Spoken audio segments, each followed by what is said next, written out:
Hey, good evening, ladies and gentlemen. It's Javier again with the Real Javier Novoa channel, a platform, and a modality where we apply the principles of interiorism to living free.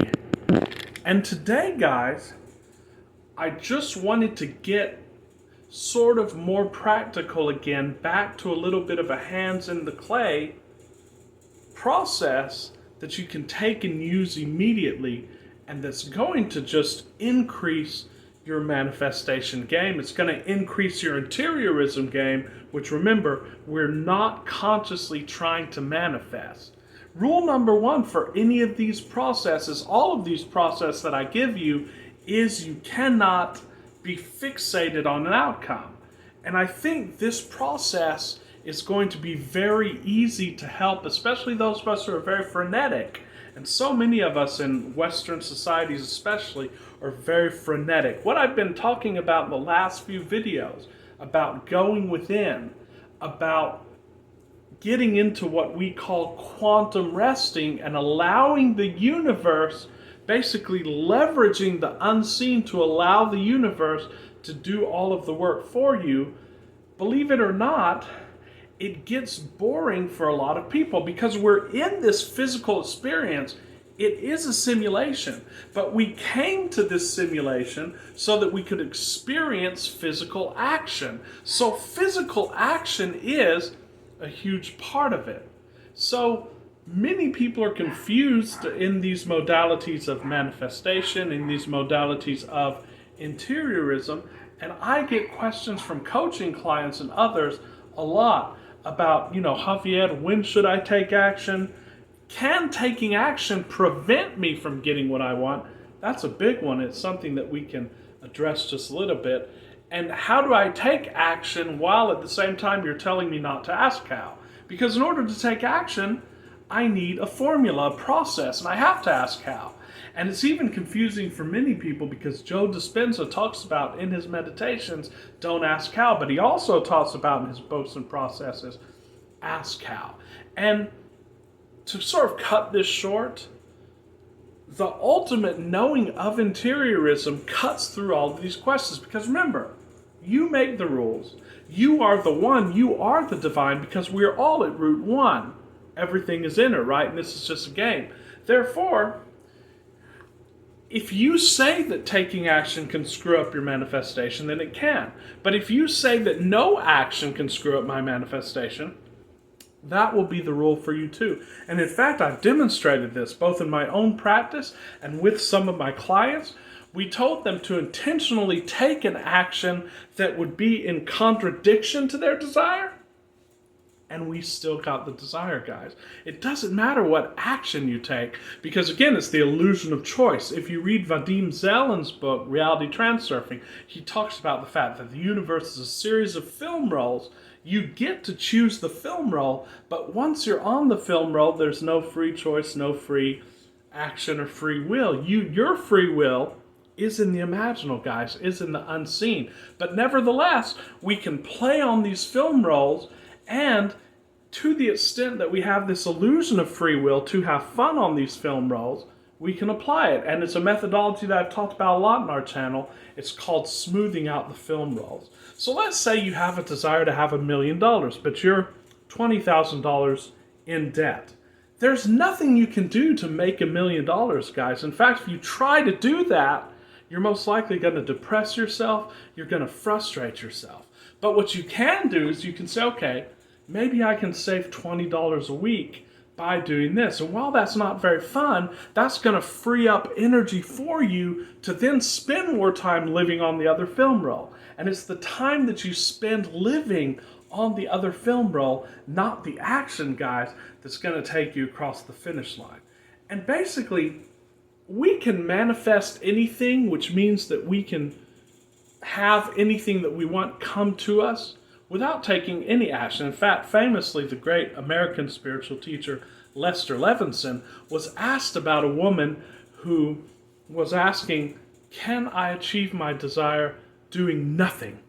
And Lester Levinson said, indeed, even if she padlocked herself in a room, she would still get her desire. And I believe that was to become a millionaire. Because again, once you fix that intention and once you get into what we call on this channel state, nothing can stop it from coming to you. And it doesn't even matter how you feel at this level, guys. We talk about the fact that when you get to the level of the non-dual, it doesn't matter how you feel because all of those feelings are temporary. You just observe those feelings and let them come through. But nevertheless, it feels good to feel good. As Abraham Hicks said, it's undeniable. And a lot of times taking actions, especially when you're bored, can feel good. So here's the rule of taking action, guys. The action should not directly be to affect the outcome that you're seeking. So say that person who wants to be a millionaire, he's in the state of the millionaire. He can then take no action to become a millionaire. If he does that, he's in effect denying that he is a millionaire. And by denying that, he may be holding himself back from that on this film roll in this space and time. What he can do is he can take another action, and it doesn't necessarily have to be linked to the making of millions. And what I want to do is I want to read a passage from a book by a great businessman, a Russian oligarch that we've talked about a lot on this channel in the past, the great Boris Berezovsky. He knew these principles well. And if you read his book called How to Earn a Fortune, it's basically interiorism as applied to earning money. It's a great book to read. I'd recommend it to all of you. But I want to read this passage and see how this ties into our concept on our channel about smoothing out the film roll. Boris Berezovsky says this. It's a very short passage I just want to read from his book. He says,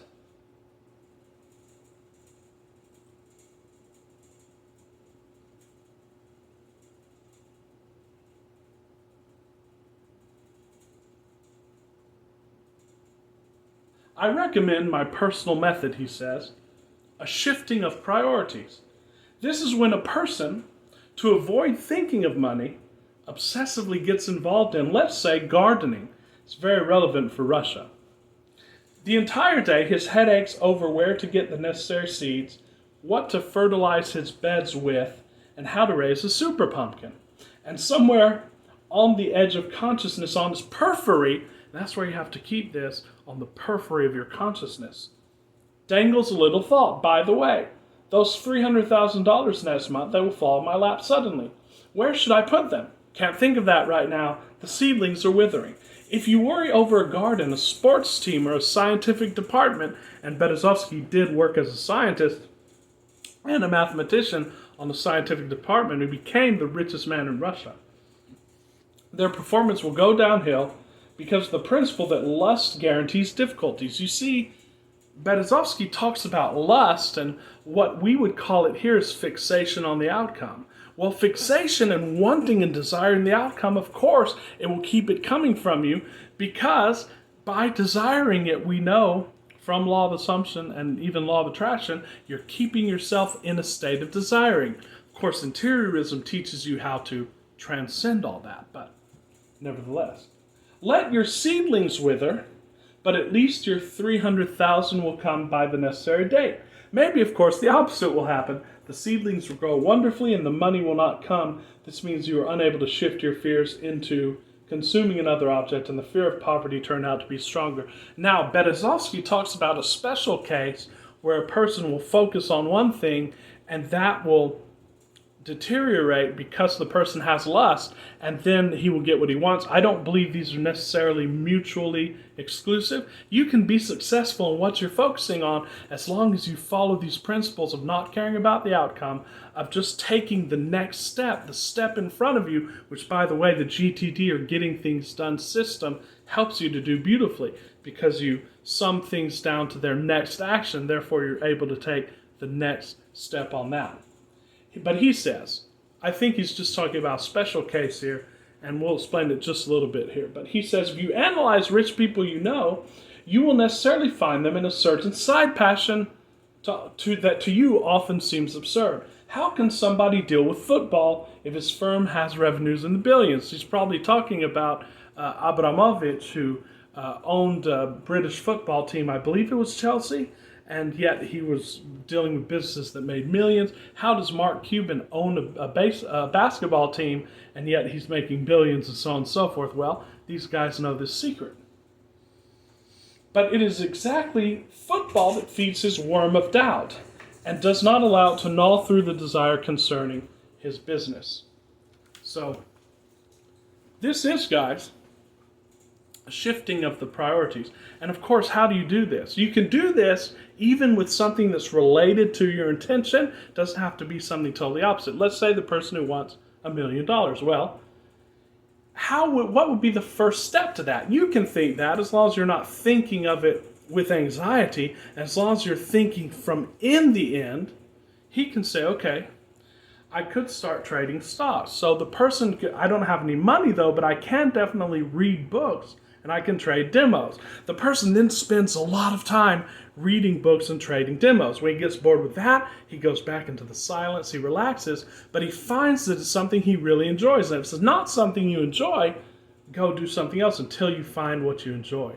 The point is, shift your focus from the end, take the step that's in front of you, work on that, and then allow the results to magnificently and magically take place right before you on this film roll. And it's all about understanding that we're in a simulation. This is a film roll. Great billionaire like Berezovsky understood it. That's how he made his fortune. That's how we're going to do ours. So thank you guys so much for watching. Just a quick video about action in the world. Until very soon, this is Javier with The Real Javier Novoa bidding you a wonderful evening.